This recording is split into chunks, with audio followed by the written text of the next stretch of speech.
বন্ধুরা, আপনারা কি কখনো দেখেছেন যে উকুনরা আমাদের মাথা থেকে কিভাবে রক্ত খায়, বা আমাদের শরীরে যখন কোনো ব্যাকটেরিয়া প্রবেশ করে তখন আমাদের ইমিউন সিস্টেম কিভাবে সেই ব্যাকটেরিয়াগুলোকে খেয়ে নেয়?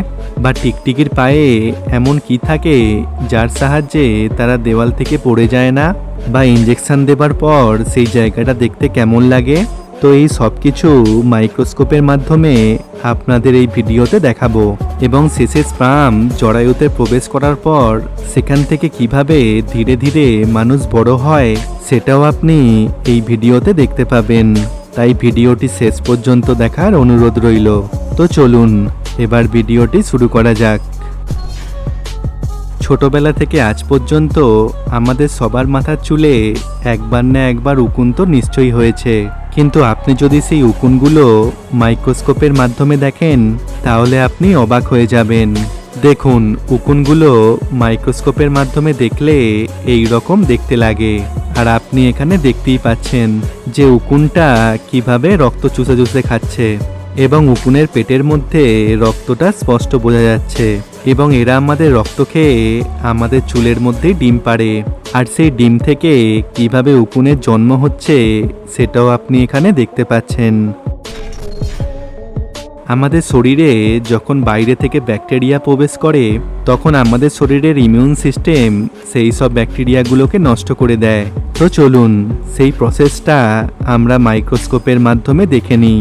তো আমাদের শরীরে যখন কোনো ব্যাকটেরিয়া প্রবেশ করে তখন সেই ব্যাকটেরিয়া শরীর থেকে এক ধরনের প্রোটিন নির্গত হয়, যার ফলে আমাদের শরীরের এক ধরনের শ্বেত রক্তকণিকা, যাদের ম্যাক্রোফেগেস বলা হয়, তারা বুঝে যায় যে শরীরের কোন জায়গায় ব্যাকটেরিয়া অ্যাটাক করেছে, এবং তারা সঙ্গে সঙ্গে সেখানে এসে যায় এবং ব্যাকটেরিয়াগুলোকে খেয়ে নেয়।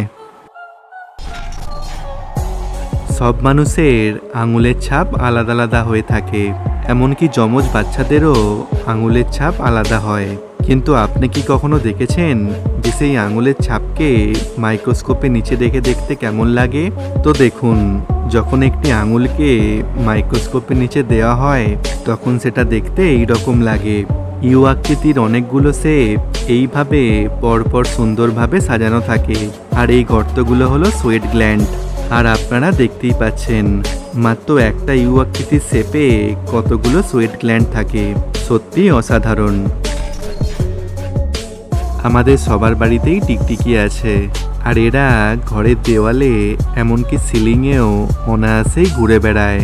কিন্তু আপনি কখনো ভেবেছেন যে এরা কিভাবে দেওয়ালে ঝুলে থাকে এবং দেওয়াল থেকে পড়ে যায় না কেন? তো দেখুন, যখন একটি টিকটিকির পাকে মাইক্রোস্কোপের নিচে রেখে দেখা হলো তখন তাদের পাটা এইরকম দেখতে লাগে। দেখুন, পায়ের পাতার মধ্যে অজস্র এইরকম সুতোর মতো জিনিস থাকে, যার সাহায্যে টিকটিকি খুব সহজেই দেওয়ালে আটকে থাকতে পারে। পেপার আমাদের জীবনের একটি দরকারি জিনিস। পেপার না থাকলে পড়াশোনা করা সম্ভব হতো না, আর এই পেপার গাছ থেকে তৈরি হয়। কিন্তু আপনি কি কখনো দেখেছেন যে পেপারকে মাইক্রোস্কোপের নিচে রেখে দেখলে কেমন লাগে? তো যখন পেপারকে মাইক্রোস্কোপের নিচে রেখে দেখা হলো তখন সেটা এই রকম দেখতে লাগে, আর অসংখ্য সরু সরু সুতোর মতো জিনিস দেখা যায়। আমরা নখ বা দাড়ি কাটার জন্য ব্লেডের ব্যবহার করে থাকি, কিন্তু আপনি কখনো দেখেছেন যে ধারালো ব্লেডকে মাইক্রোস্কোপে নিচে রেখে দেখলে কেমন দেখতে লাগে? তো যদি একটি নতুন ব্লেডকে মাইক্রোস্কোপের নিচে রেখে দেখা হয় তখন সেটা দেখতে এইরকম শার্প লাগে, কিন্তু এই ব্লেডটিকে আপনি একবার ব্যবহার করার পর যদি দেখেন তখন সেটা এইরকম দেখতে লাগে, এবং ব্লেডের ওপরটা এইভাবে ভেঙে ভেঙে যায়। আর সেই কারণে 2-3 বার ব্যবহার করার পর ব্লেডে সেই রকম ধার থাকে না, আর সেই জন্য ভালোভাবে শেভিং করা যায় না।